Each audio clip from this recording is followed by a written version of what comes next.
Let's go, Shawns!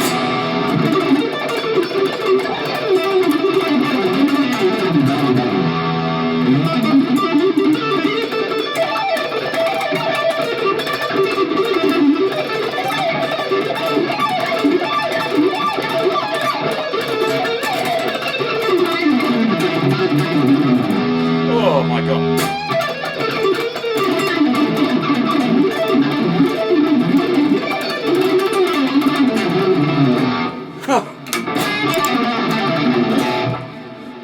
Oh my god, what was all that racket? Now let's be honest, Shawn Lane, ladies and gentlemen, I obviously can't play anything like him. You know, Jesus, no chance. But he had a profound effect on me. Profound, ladies and gentlemen. At first, went over my head completely. Didn't understand it because I saw the REH videos. Everyone remember those back in the day? We'll see if we can get a little reference or a clip or something. I was so used to, I think Paul Gilbert was my main hero at the time. I borrowed the REH video off my, instructor very kindly. And luckily it didn't have that much effect. I kind of watched him playing and it was so... I still remember the first thing he was talking about all these little ideas, and then he just sort of said, oh yeah, and then there's like, you can take an idea, something like this. Oh, turn the delay off, sorry. And I was like, and he's like, oh yeah, just sort of.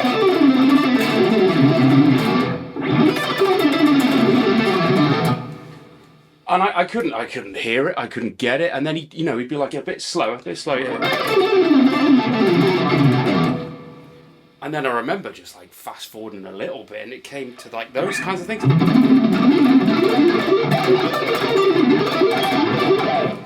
And it just totally was like, I don't even know what I'm watching here. Like proper spider fingers on acid, and the music just went like, didn't resonate with it. Good thing at the time, because I think if I'd have understood what he was doing, I probably would have just gone like, yeah, forget it. What is the point? What is the point? He's beyond good. He's beyond excellent. He's to the point now, I think several people have said in the past, there's only the one, and I don't think there will be again.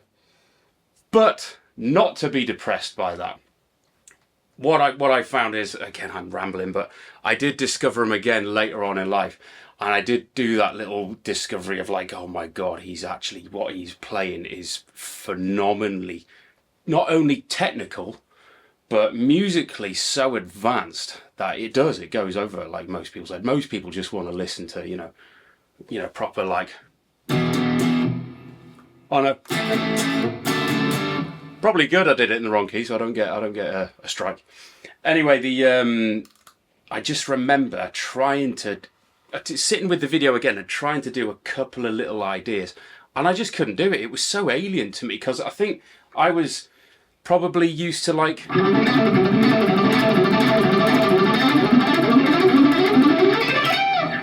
like a nice 3-note per string stuff, maybe even a couple of 2-note things, but I just could not fathom what he was doing.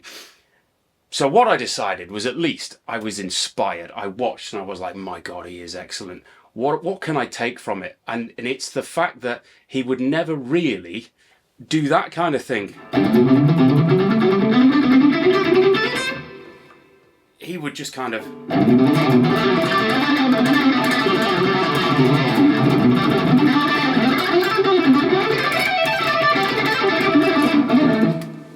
I don't even know what I'm doing there.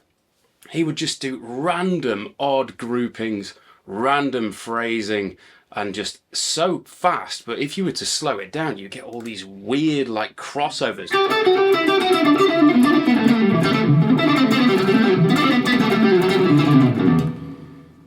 And again, that's obviously not exactly what he did, but I literally just thought, you know what, I love that sound. So what you'll notice, excuse me, again in the future, when we've got like, I've got all these little projects brewing and bubbling here, man. And you'll notice it's quite rare that I will do this kind of thing. My kind of phrasing and solo, and again it is very much in the Shawn Lane vein of, you've got the idea of these sort of phrases, melodic kind of little emblems here and there, and then out of nowhere you can throw in those unusual groupings, bit jazzy, little bit of jazz here and there, but again with such a rock edge, and I love that kind of sound.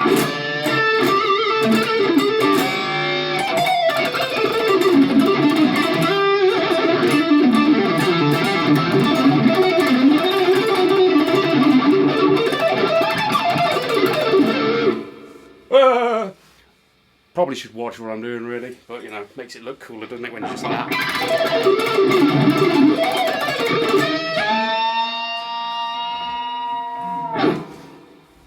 Anyway, sorry, I don't know, I've digressed, but that's the thing, is Shawn Lane to me was just massive inspiration to explore some really unusual stuff. Most amazing thing that I loved about him was just his technique was unorthodox. He had like a floating picking hand.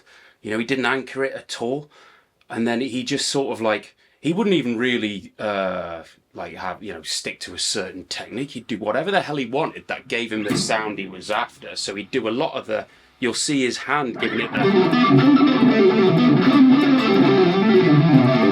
massive hybrid picking going on there, but also he can literally fly up alternate picking. He does a lot of this kind of thing as well. Again, if I was to try and slow that down, oh God, I don't even know.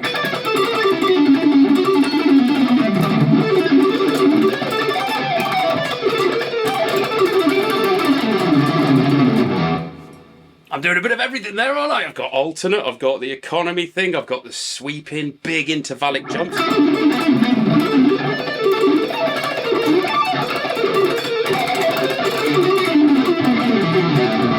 Oh, and I got a couple of open strings in there for you, just because I like to do that every now and then.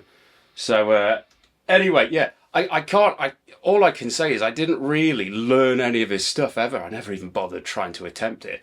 I just thought, you know what? Let's just do that. Just grab something odd and something a little bit unorthodox and just throw it in there. And I think, to be honest, I think I started with some kind of...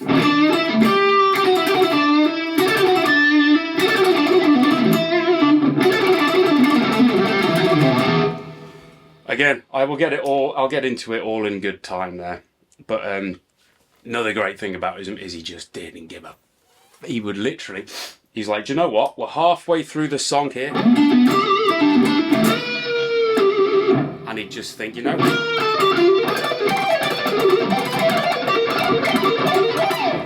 He'd whack one of those in there, but then soar into the melody again. And you just gotta, I don't know, just worship the balls that he had. Another slightly depressing thing is he said himself he was probably better on piano. So there you go. Let that one sink in. And if you ever see him playing piano, my God, it was amazing. Unfortunately, he's no longer with us, is he? Which is sad. However, with the beauty of YouTube and Spotify, stuff like that, you can dig him out if you haven't.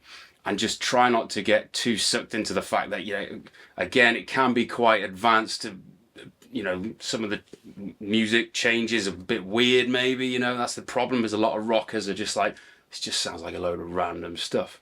But again, like I say, embrace the attitude that you can take from everything, and that's how you grow. 1% here, 1% there. Take it all and use it as a positive measure. Just don't get depressed with when you open the door to greatness and you see there's another 10 doors of greatness behind them, and then you open them and there's just 100 doors and it's like, it's too much. Ugh. But anyway, I ramble. I just thought I need to do it because he's on my heroes list. I just never really studied him over the top specifically, but I certainly took from it just the sheer let's go to 11 and just try and build that stamina. So when you've got your improvisation and stuff like that, just every now and then you can just unleash that kick to the face that is the technique arsenal, technical arsenal, if you will. And again, there's obviously a lot of room for melody and feelings, but every now and then you just got to get the old pick, haven't you? And, you know, do a bit of surgery with it.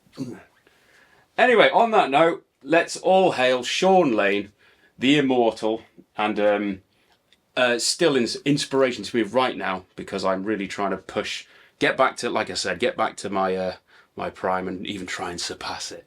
And look forward to some projects in the future, especially with a certain brother of mine who I'm going to try and we're trying to compete with, and let's see where it goes. Anyway, Shawn Lane, everyone go and check him out. All hail the king, and I'll see you next week.